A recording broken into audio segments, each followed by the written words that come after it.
welcome to another episode of Off the Menu. I'm your host, Vincent Franchini from Tumblr House, here with an expeditious Charles Coulombe. Expeditious. You mean I do things quickly, efficiently. I get them done like that. This episode you're going to. I was going to say, when did this start? I don't think I've ever been expeditious in my life. Why do I have to be expeditious in this episode? We are short on time. You've been lollygagging with these Danish trad people. You barely fit me and our poor audience into your schedule late on Sunday night. Would you rather, instead of being with Danish trads, that I was with Swedish radicals? Yes. Why didn't you do that? Why didn't you hang out with the Swedish radicals? What's wrong with them? Because I don't know any. They didn't invite me. I go where I'm invited. I'm a bit like a vampire that way. I can only enter the homes where they ask me in. So if Swedish radicals were to invite you, would you go? Sure. If they paid for the ticket and I got an honorarium, absolutely. But what if their worldview conflicted with yours in a egregious way? As long as their check doesn't bounce. That's all I ask. Wow. Well, that's very open-minded of you, Charles. Let me make something very clear, all right? My ideals are not for sale, but they do rent at very reasonable rates. No, I highly doubt Swedish radicals would hire me, or Finnish radicals for that matter. I have gotten a certain amount of blowback for my Ukrainian pieces and for those of my colleague, Jonathan Van Maren. I was accused of being, are you ready? Yeah. A stooge for the FBI.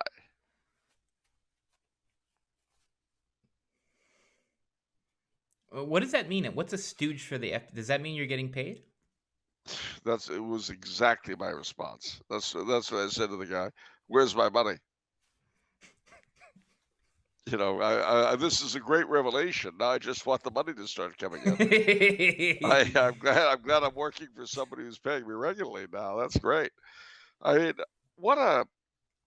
the problem is that everybody reads everything through the prism of internal politics right now.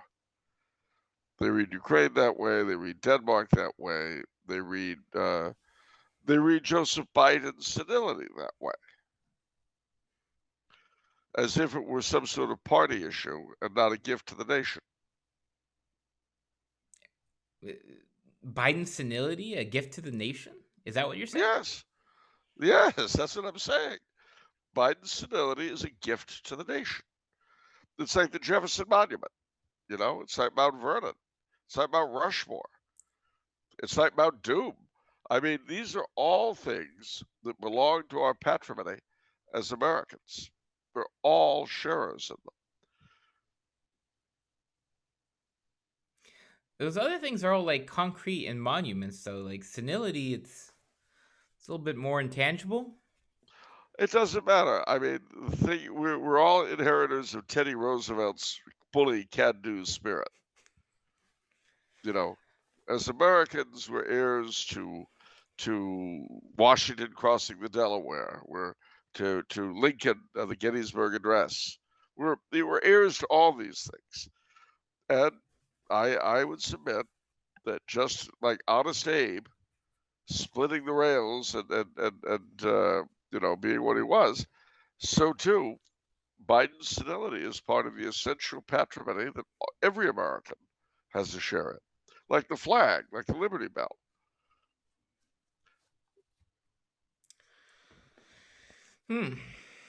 What would you say is Obama's contribution to this legacy? What are you going to embrace from him?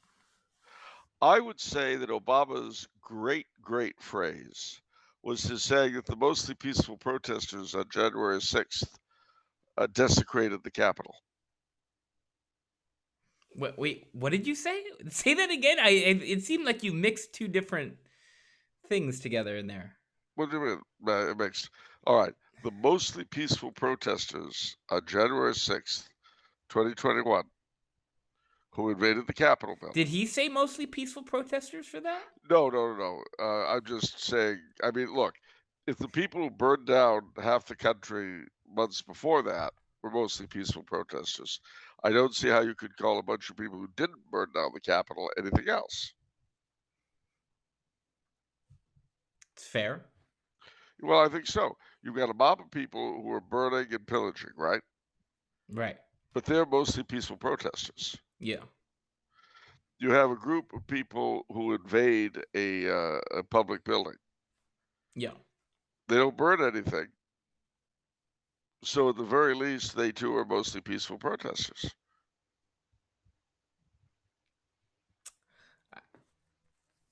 I would say so, I guess. If they had been mostly peaceful protesters like the people in the summer, the Capitol would have been left a smoking ruin. I guess so. Instead, a couple of people got killed, and so the scores got killed in the mostly peaceful protests over the summer. And the only thing that got stolen was Nancy Pelosi's laptop. Okay, so enter Obama. What? He says they have desecrated the Capitol building. I thought Biden said that. What's that? I thought Biden said that. Biden wouldn't have remembered what had happened. I'm pretty sure he said that. He was doing this sacred language type thing. If he did, he was echoing Obama. He was the first one to say they desecrated it. And my thought was that you can't really do that. I mean, you could loot a bordello, you could burn a bordello to the ground, but you can't desecrate it. Anyhow, regardless of whether or not it was apropos, like Biden's senility, Obama's opinion is part of our national heritage now.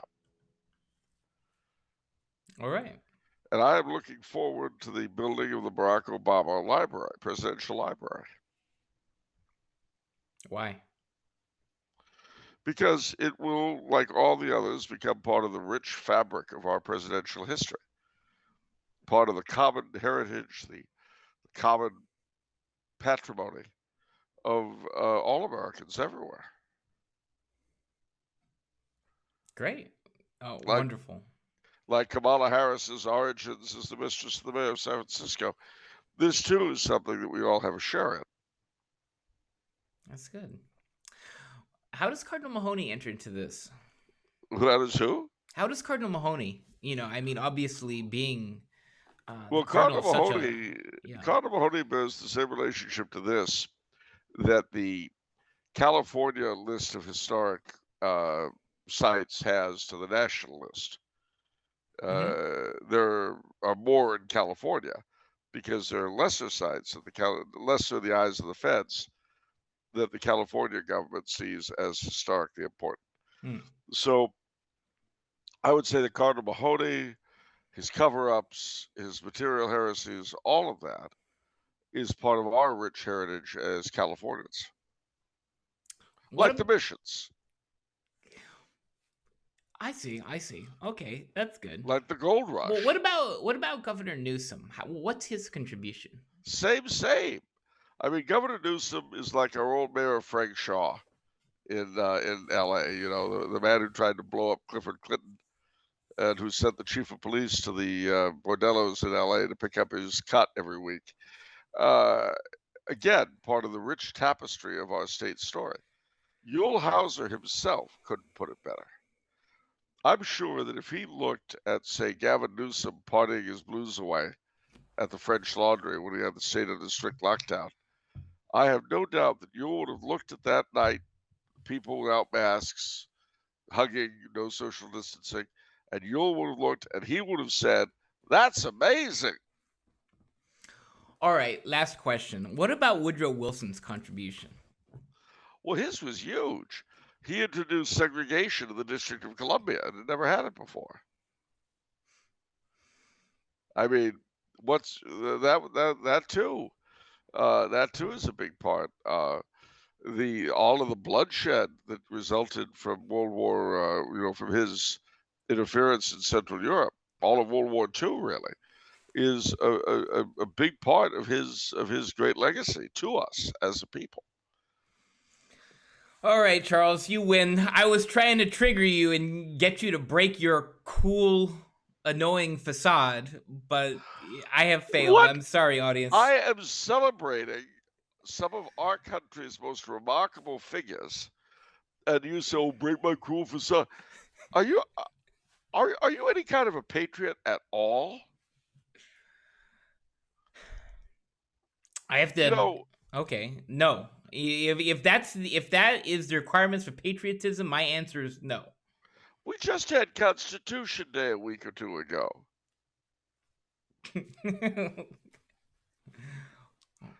This is very, very upsetting. Veterans Day is just around the corner. Halloween, the one day of the year when our public figures can be themselves.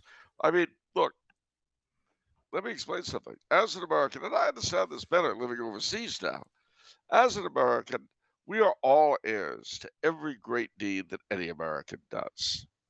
I mean, think of the young people that day in 1965 when they stood up and spoke their mind, defending the their wonderful, beloved institution, Pandora's Box, against an unfeeling older generation and a lost enforcement establishment that insisted on age limits for drinking. Hmm. And for what it's worth, the defense of Pandora's Box will go down in American history as the time when the counterculture began taking a stand, when the boomer generation began to find itself. Well, I guess Yeah.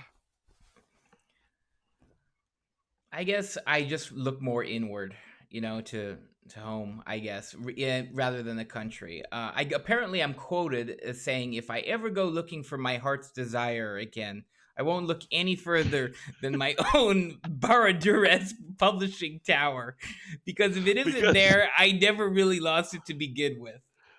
that is so true. I I just have to want to give that stay one in my to you. tower, my Baradur-esque publishing tower.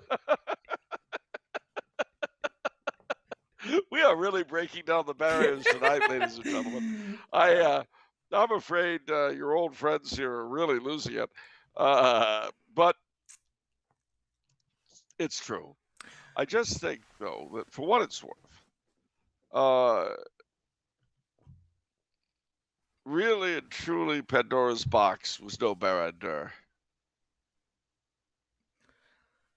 Okay, Charles is bringing this in from the pre-show, where the famous Buffalo Springfield song is apparently not about the Vietnam War, but about this Pandora's Box Club and the curfew and this weird esoteric happening in. What do you mean? It was young people trying to be themselves against an unfeeling, uncaring establishment. See, what you younger people don't understand is that in those days, the real young people, not the phonies who came later, but the real young people, who today, of course, man parish councils and so forth, they stood up, okay? They stood up whether it was for Pandora's box or folk masses. They stood up. What has your generation done to stand up? Exactly. No answer there, smart guy. Let me show you a picture that was sent to me by a friend of the Virginia Synod. And I mean, this was such a a beautiful thing. I'm going to show you, and you can put them out of the air if you want. These are pictures of the real springtime of the church.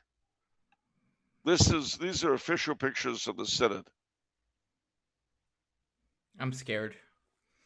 What's that? I am scared. What are you scared of? There's nothing to be scared of. Look around you. All you see is sympathetic eyes. We'd like to learn a little bit about you for our files. So we got to Simon and Garfunkel. Is that correct? We made that jump. Yeah. Yeah. Now look, Look,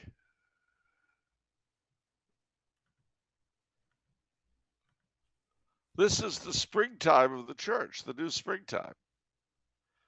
I don't mean springtime for Hitler. This is and here's a really, really good picture. This is all from the Synod.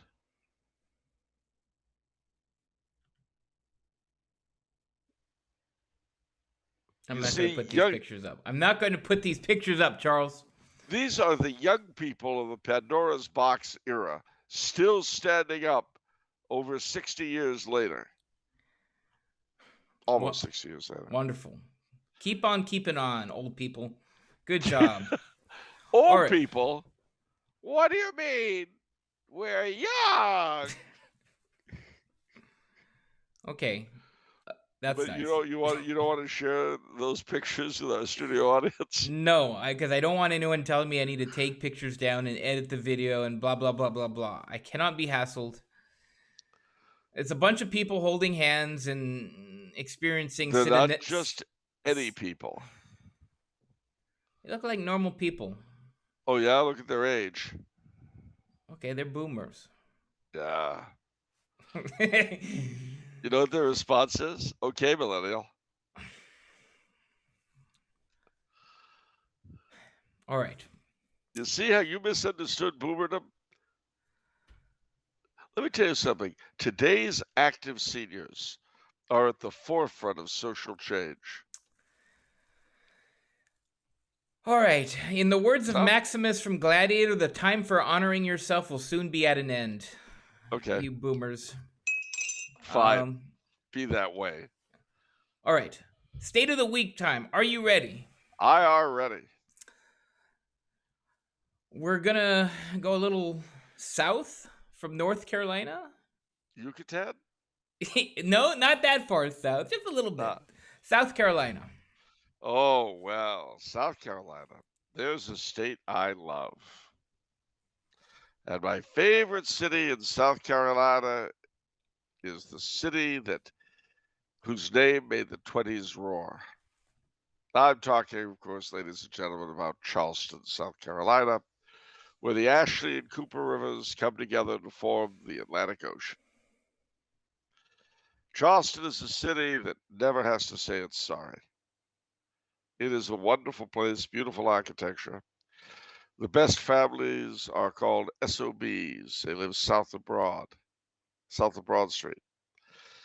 And it's said that what they have in common with the Chinese and the Creoles of New Orleans is that they all worship their ancestors and eat rice. A lot of truth to that. She crab soup there in Charleston. Not he crab soup, which doesn't taste as good. She crab. A lot of fish dishes, crab cakes, Charleston. Spanish moss, the breeze blowing in off Charleston Harbor. The four corners of the law, which have the courthouse, formerly the Colonial State House, the church, St. Philip's, I guess. I forget what the other two are. Charleston is a wonderful city, and the harbor is Fort Sumter, which started the Civil War. On Sullivan's Island is Fort Moultrie, and Stella Maris Catholic Church, where you can go to the Latin Mass. You can go to the Ordinariate Mass at Old St. Mary's in downtown Charleston. It was founded by French refugees from Haiti. But there's also an old Unitarian church. There's a French Huguenot church. It's a wonderfully aristocratic city as well. St. Cecilia's Society and a bunch of other things like that. There are other places along the coast. Beaufort, South Carolina, which was, apart from beautiful architecture, was filled with conjure, the local black version of voodoo. The Gullah people, who are blacks and speak a very unusual language, are to be found on the Sea Islands of South Carolina and Georgia. You go further in. Oh, and of course, I can't forget the Citadel, which is the military academy of South Carolina. So a lot of stuff going on in Charleston. Go a little bit further in, there's the Indigo Society, and I think Winyah, or no, Prince George. A lot of plantation houses scattered around. Columbia, South Carolina is the capital. And interestingly enough, the South Carolina Assembly is one of the 2 of the 13 colonies that still have their colonial base with the crown on top. And they have the sword of state in the upper house. And then you go, that's the Piedmont. You go further inland up into the hill country, Greenville, a lot of refugees from California living, including my nephew and his wife's entire family. They abandoned Monrovia, if you can believe it. And they moved to Greenville, South Carolina. A lot of good Catholic churches in South Carolina. Subordinariate communities. South Carolina is a great place. My one reservation, and it was great for the growing of indigo and rice back in colonial days.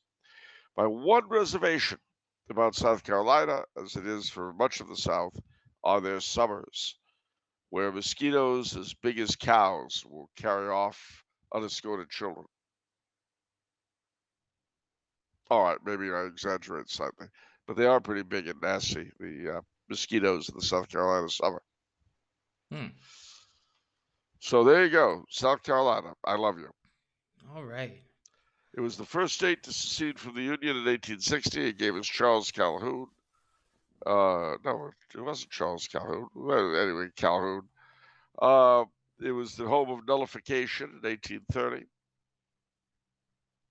It's an amazing place, and I think anybody who doesn't like South Carolina shouldn't go to the South, or the Northeast, or the Midwest, or California, or the Southwest, or Hawaii, or Alaska, or the Northwest. Basically, you're not American if you hate South Carolina. Wow. All right. All right. Thank you, Charles. All right. On to the questions. All right. First question is from Tampa Tobacconist, who says, "Thoughts about guardian angels? Are there other places, people, or groups of people that receive guardian angels? What does this mean for countries which split, such as South Sudan, recently separating from Sudan, or countries which combine?" That's They all interesting. get their guardian angels. And it isn't just countries, but cities, counties, states, etc. It's a very pious practice if you're driving through the United States, for instance, as you cross state lines, to invoke the guardian angel of that state. Do municipalities have guardian angels? Sure do. Institutions of all kinds, especially religious ones, have guardian angels. And of course, individuals do too. Wow. That's interesting. That's interesting. I wonder how that happens, right? Like, I mean, you just have a community, and then eventually the community decides to formalize, and then I don't know. You'd angel have to takes up the ask God. task. Yeah, it's just You have to interesting. ask God. I'm not in charge, despite what you've been told in school. All right. Could Charles please explain the interest of Pope Pius X in the Knights of the Equestrian Order of the Holy Sepulchre? Can Charles shed light on Pius X's goal in revitalizing the order? Well, I mean, it was based on his love of the Holy Land and his knowledge of the importance of the order in preserving the Church of the Holy Land. And from that time, instead of simply being a way of getting the well-to-do to go to the Holy Land and contribute, it became a regular means of income. And today, I think the Knights of the Holy Sepulchre around the world produce about 80% of the income of the Latin Patriarchate of Jerusalem. So that's why it was a very important thing, and I'm glad he did it. I'm not glad the current Grand Master has gotten rid of the use of the sword in the accolade, because again, the gender issues that a lot of higher churchmen have today get in the way. Hmm. Anything too masculine, they get upset about, unless it's a grinder account. That makes sense. All right. If it's summoned through a grinder account, it can't possibly be too masculine. But any expression of masculinity in anything liturgical or paraliturgical is definitely just too awful for words.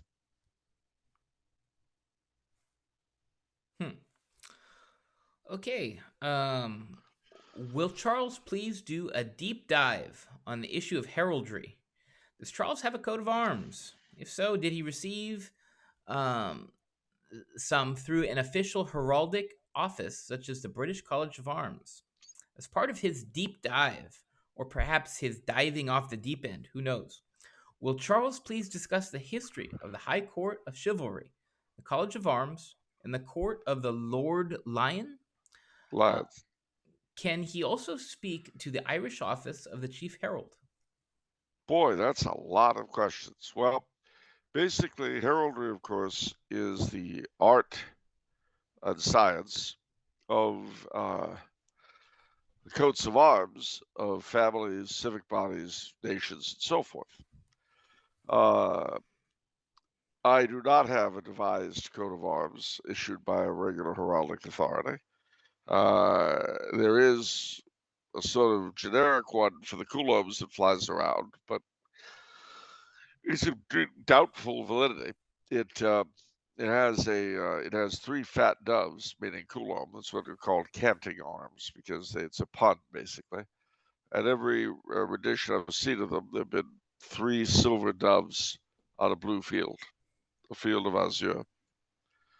Some versions has the crescent that you'll see if your ancestor was off at the Crusades. But uh, the most countries in Europe today no longer have a regular heraldic authority because most countries in Europe are no longer monarchies. And if they do, it usually just deals with civic heraldry, i.e., cities, towns, and the nation. But there are a few that still do. And of these, the most eminent, other than the Spanish College of Arms, another monarchy, are the College of Arms in London, which deals with England and Wales, and the English dominions beyond the seas. The Court of the Lord Lion, which deals with Scotland, and both of these are medieval foundations. They go back at least to the 1400s. But the Chief Herald of Ireland is a new creation. One of the English heralds was called Ulster King of Arms, and he was responsible for Irish heraldry. But in 1922, the new republic, or the Irish Free State, appointed a chief herald, created the office, and basically split the assets of the office of Ulster King of Arms with him. So that's where he comes from. His headquarters is in Dublin Castle. So now you know. So what are the rules about getting a coat of arms? I mean, so there's a heraldic authority. What is that Yeah. all about? Well, what that means is that a heraldic authority is an office recognized by a sovereign to deal with the heraldic issues for that sovereign subjects. So, for instance, if you were in England or Wales or Anglo Canada, Anglo South Africa, Australia, New Zealand, well, not New Zealand, but Australia, and not Canada, they have their own heraldic authority now. But anyway, you would appeal to the College of Arms first to research to see whether or not you descend from a man who had a coat of arms. And then if you don't, for a fee, they'll assign you one. And then your heirs will be heirs to that, as well as whatever other property you've got. So, I mean, how does that work? So they'll design one. So is there like a registry? Like, do you Yeah, need to have an official code? Like, what if somebody just wants to do their own coat of arms, just Well, do the image. they do it because there are very specific rules governing heraldry, Like what? and it's very complex. It would take a long time to tell you, but I mean, different things mean different things. Like I mentioned, the crescent would mean that you had an ancestor that fought the Crusades. Well, if you didn't, you wouldn't want to have a crescent on your coat of arms. Interesting. If you descended from a family that ran booze during Prohibition, you might have. Yeah, what's the symbol for that on the coat of arms? I don't know. So, when you say for a fee, they can Ten do. grand. Are you serious? 10 grand? Yeah, if you don't have the devising of a new coat of arms for someone who just is not the heir to one is 10 grand, I believe. What if you didn't buy it, but then you followed all the rules and then you did your own coat of arms? Is there any? Is that legitimate? I mean, I don't even know what legitimate means in this sense, but like, Well, it depends on where you are. I mean, the United States, for instance, has the American uh, College of Arms, but it doesn't really have any official standing. what does that mean? Official standing? Well, as I say, these heraldic authorities are uh, authorized by sovereigns to deal with heraldic matters to their subjects. Hmm. But if you don't have a sovereign, you just have a group of people of heraldic enthusiasts who know what they're doing. They get together and they put together a registry that has no official standing in the United States. So But it does mean you're not a total fraud. interesting. So that, yeah, the American College of Heraldry, established in 1972. So what's your recommendation for people in terms of coat of arms? Is this an interesting thing to sort of create a tradition and create an identity here? What do you think Well, about that? it's interesting. It depends. Yeah, I mean, it's a great tradition and something wonderful to be able to pass on to your descendants if you have any. Uh, we have well, back in the good old days, as you might say, not so long ago, the Spanish College of Arms, which operated under the King of Spain, claimed jurisdiction over California. And so a number of people in California, Texas, New Mexico, and so on had their family arms registered by the Cronista de Armas in Spain. Hmm. Yeah, Charles sent me a link. American College of Heraldry.org. Um, that's interesting. That looks pretty cheap. Annual membership $40. We Annual don't want to spend. membership plus registration of arms. $425. Non-U.S. citizens $450. That's Still better than 10 grand. that's a lot better than 10 grand for sure. But Okay. just so you'll know, because I'm here to help. Believe it or not. Uh, Two things. One, here you go, and you can't tell me you're not grateful now. Are you ready? Yes.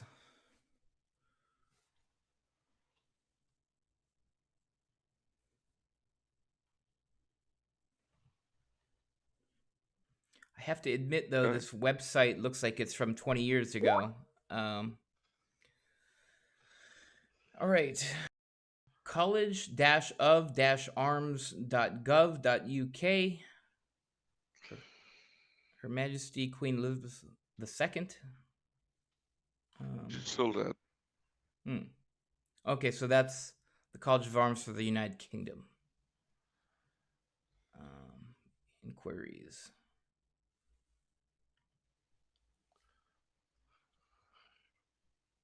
Hmm. It's interesting. It doesn't seem like these people have a lot of activity going on, shall we say? A lot of what? Activity. I don't know. These websites seem so amateurish. With all due respect. They're Well, very that's because they're not, AT mavens. AT. Yeah. I don't know what that means. AI or whatever it is you guys do, IT, whatever. Oh, I internet don't know. technology. Oh, okay. Yeah, Oh. whatever. Okay. Whatever it is, I don't know. Uh, And why should I? you young people with your music television and your okay. Um So and there you go. You now have links to the College of Arms, the Lion, the Court of the Lord Lion, and the Irish Chief Herald. oh, okay, and the Irish one is nli.ie.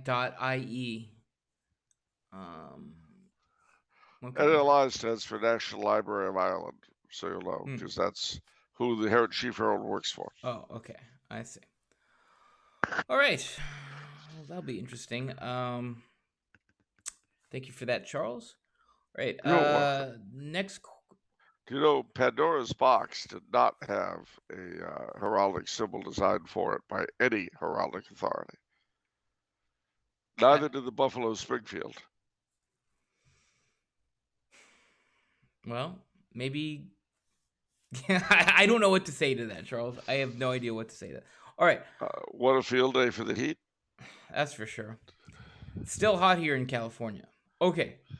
Question from Cal, who says, in Charles's opinion, are there any historical anti-popes that could have made good real popes if validly elected? If so, who are they, and why would they have been good choices for the papacy? Wow, that's hard. Pope Joan, she would have been wonderful. No, you can't do that.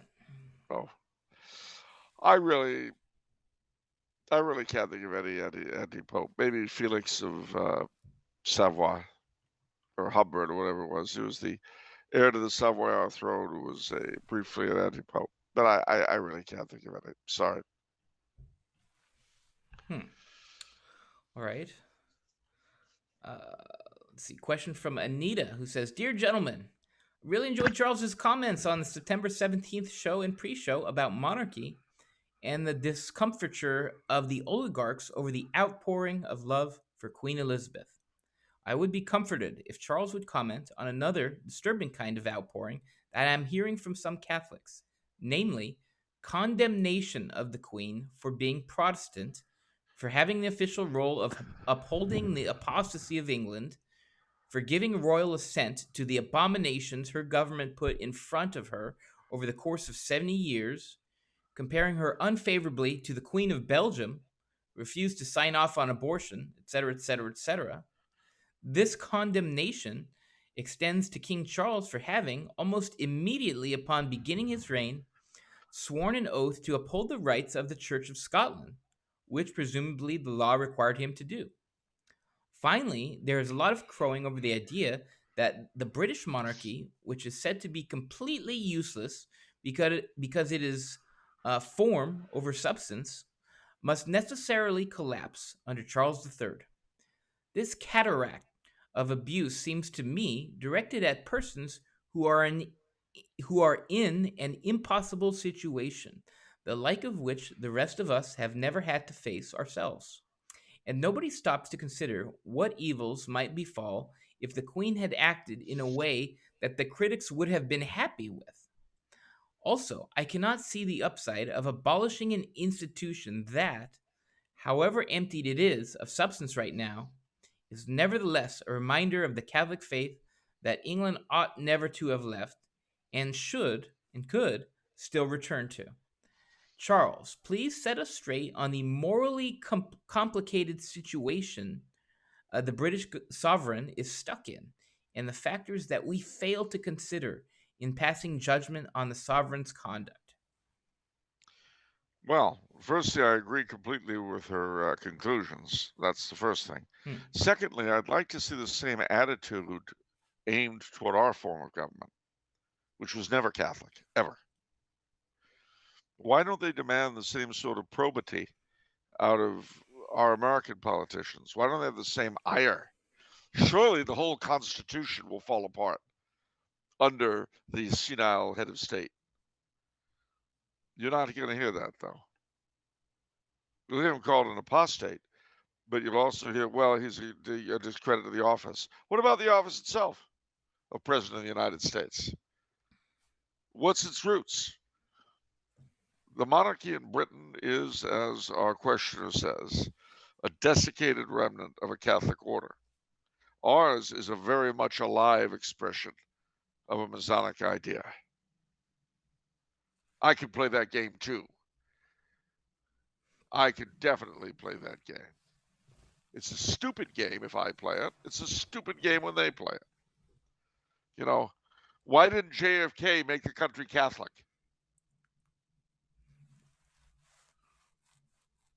Why did JFK say he would never let his religion affect his behavior as president? Why does every single successful Catholic politician in this country make that same argument? Where are the people jumping up and down?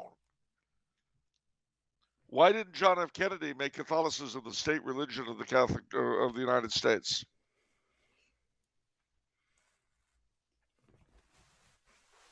Why didn't all the Catholic bishops order everybody to vote for Al Smith? Because that's not how it works. But if I were an outsider looking at this is the kind of drivel I'd come up with. And that's exactly what they do with the British system. They don't know what they're talking about. It is an impossible situation. The royal assent has not been refused since the year 1708 for anything, including stuff that's been, shall we say, sometimes personally damaging to the sovereign of the day. And incidentally, the penultimate use of the veto by Queen Anne, who also gave the last one, was to keep the church from becoming completely outlawed in Maryland, which is why the Catholics of Maryland in those days called her Good Queen Anne. The current king refused to become a member of the Masonic order. Do we hear the little mouths saying that? You know, the big mouths? The current king has openly criticized Henry VIII for breaking with Rome. And no, I don't think he's going to become a Catholic tomorrow. But could you imagine any of our presidents making a similar statement? No, you couldn't, especially if they were Catholic. Edward VII came into the church on his deathbed, having been visited apparently by 3 different priests when he was dying. Apart from the possibility of George Washington, how many of our non-Catholic priests and presidents have come into the church on their deathbed? Yeah. You know, see this? The image of the 21st century, remember? The big mouth, the little brainstem. How could the Queen have ascended to gay marriage? I don't know, I guess the way the bishops of Belgium have just done it. Oh.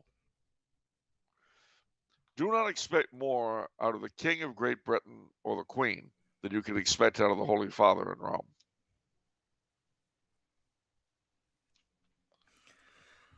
And if you're going to start being upset with individuals for not living a faith they don't hold, remember, they have not been, there has not been, with the exception of Edward VII on his deathbed and maybe others, there's not been a reigning Catholic king of Britain since 1688. There have been Catholic presidents of the United States, so there have been a ton of Catholic governors. How many of them have done anything practical for the faith? Any little mouths going to tell me? Well, they won't. They won't tell me anything. Why didn't the Queen save Charlie Gard and Alfie Evans? I don't know. Why didn't President Bush save the Shivo lady? Because he was too busy with other things, I guess.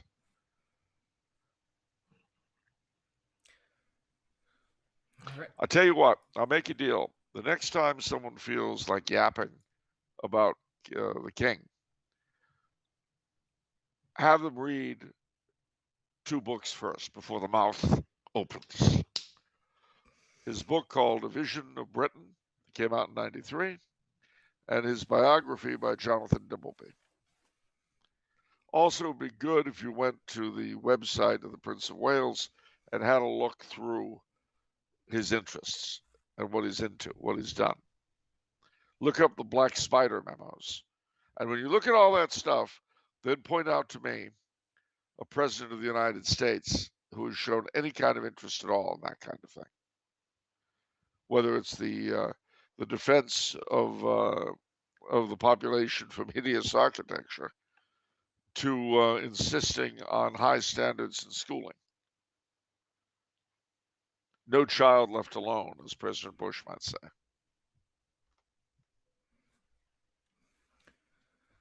All right, It thank you. gets me annoyed. I mean, this torrent of abuse, and it's so stupid. And you hear it over and over with such outrage. Why did they do this? Why did I don't know. How come you don't? How come so many Catholics in the United States, in their own places of work, in their own families, allow criticisms of Catholicism? Have you ever been in your office, heard someone say something, maybe your boss, say something stupid about the faith and not done anything?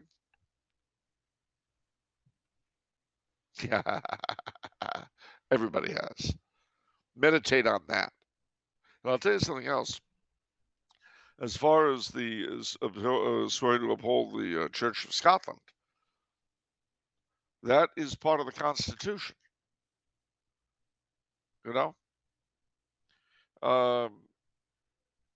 it's no more odious than a Catholic swearing to defend freedom of religion, is it? I mean, remember, any Catholic who swears the oath to become a president of the United States is swearing to protect false religion, as is protected by the Constitution of the United States. Mind you, it's protected alongside true religion. But the fact remains. So, levy the same arguments against our Catholic governors and presidents and see what you come up with. All right. Well, thank you, Anita, for successfully executing what I was trying to do in the beginning of the show, which was to trigger Charles, um, get his blood flowing. So well done there. And thank you, Charles, for such a savage response. That Well, was thoroughly enjoyable. for what it's worth, I mean, really, in asking that question, she opened up a Pandora's box. Okay, don't go back there. We're in a good place right now. Don't go back there. We're gonna stay here. Go Okay. back where? No, don't forget. Forget even I said anything. Okay. So, one of the things that you touched on, it kind of is just sort of like reminiscent of something I said yesterday, or that I was commenting, or not yesterday, last week's episode, which is there's something, it seems, that's evocative of the monarchy compared to our government, where these people who normally don't even care about the king and the monarchy offer these most ridiculous opinions, but they're not even monarchists. But there's this expectation. There's this huge expectation. Yeah. It's so interesting to me. Well, I mean, you'll hear people go on and on and on about Charles and Camilla being adulterers, but they've forgotten President Clinton already. Of course. Of course. I mean, the other thing that's funny about that is that both, Charles has expressed his contrition for what happened with his first marriage endlessly, and he's a widower. The woman's dead. Camilla married a Catholic, and said gentleman subsequently got an annulment. So she was free to marry the widower by our law. But I guess in the minds of people, of Catholics who like to criticize the monarchy, our marriage law is secondary to Anglican marriage law. I get it. Okay. Hmm.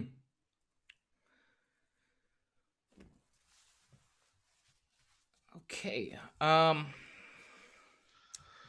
out of questions for this episode. Had to be a very expeditious one. We're almost out of time, but I'm gonna add an extra one. Something that you mentioned. I just heard from my mom about it today, which was church in Belgium.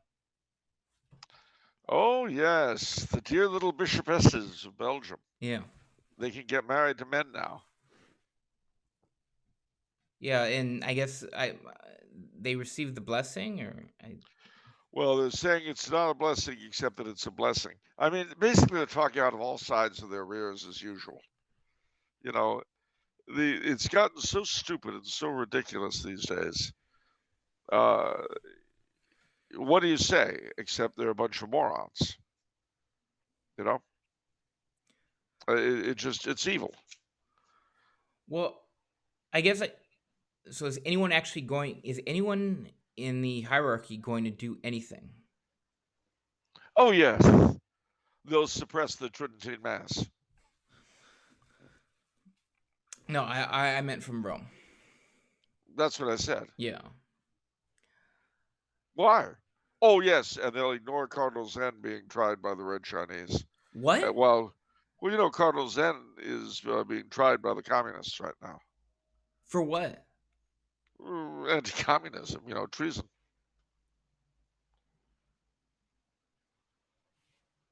But the I'm Holy Father's busy. He's got the Synod, you know, more important stuff. wow. Wow, indeed. They are renewing the deal with Red China, though. Why doesn't the same anger toward the monarchy go to the Grinder account people?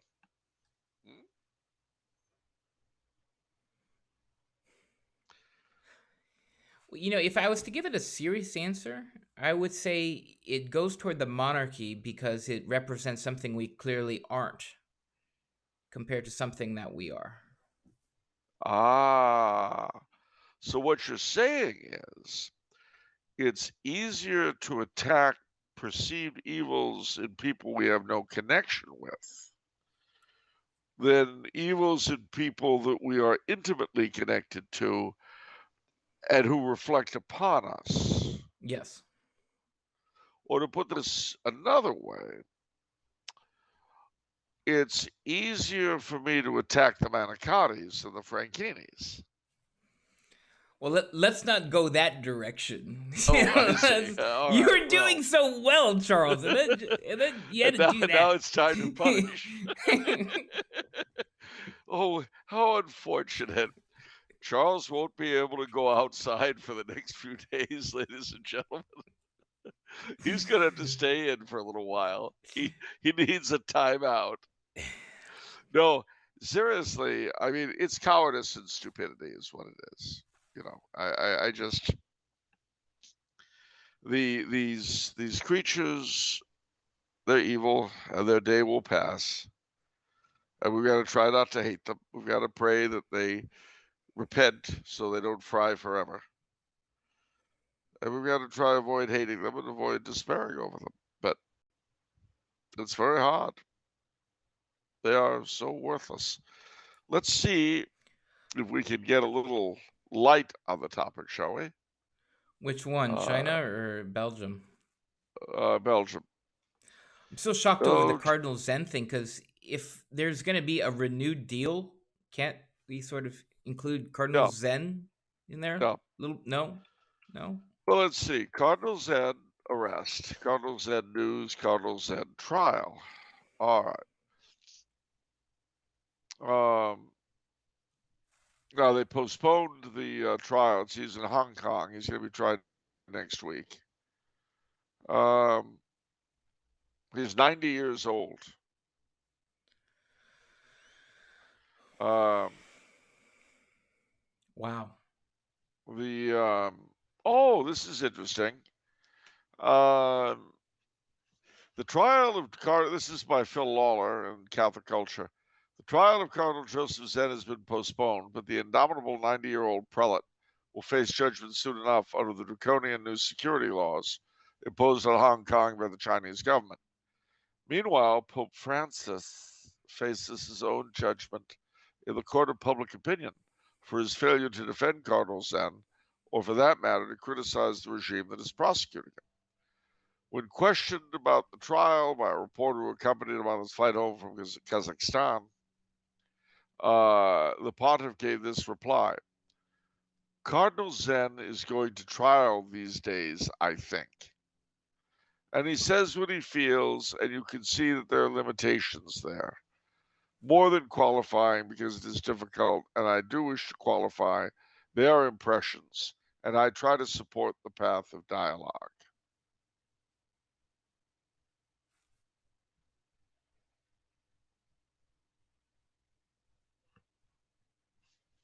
What? What do you mean, what? He just said like a bunch of empty words. Yeah, I know. He's good at that. And then he said, before that, he says on the same interview, qualifying China as undemocratic, I do not identify with that because it's such a complex country. Yes, it is true that there are things that seem undemocratic to us. That is true.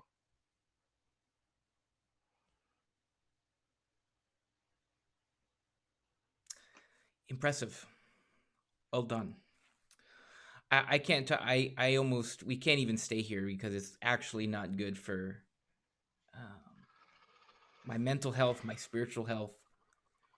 Whew. Okay. No, the Holy Father isn't for anyone's. But we've got to pray for him that he doesn't go snap, crackle, pop. Well, the most important prayer of the day, the morning offering. Offer up my prayers, works, joys, and sufferings for intentions of the Pope. So, Well, I'd like to offer him up too. No. We love the Holy Father so much we don't want him to go to hell. And there's actually, and here's an important point, ladies and gentlemen. That really is love. What is love? Love is never having to say you're sorry. No. Love is wanting the very best for someone else. I do not want Jorge Bergoglio, Pope Francis, to go to hell forever. That is the most supreme kind of love there can be for anybody. And it's tough love, all right. It's tough on the one who loves. yeah. Because it's so easy to slide into hate when you read what he says and does. But we can't do that. We have to pray that he pulls himself together before he snuffs it.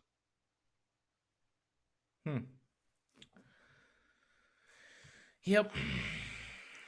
All right. And speaking of that, I have a question for you. Okay, go ahead.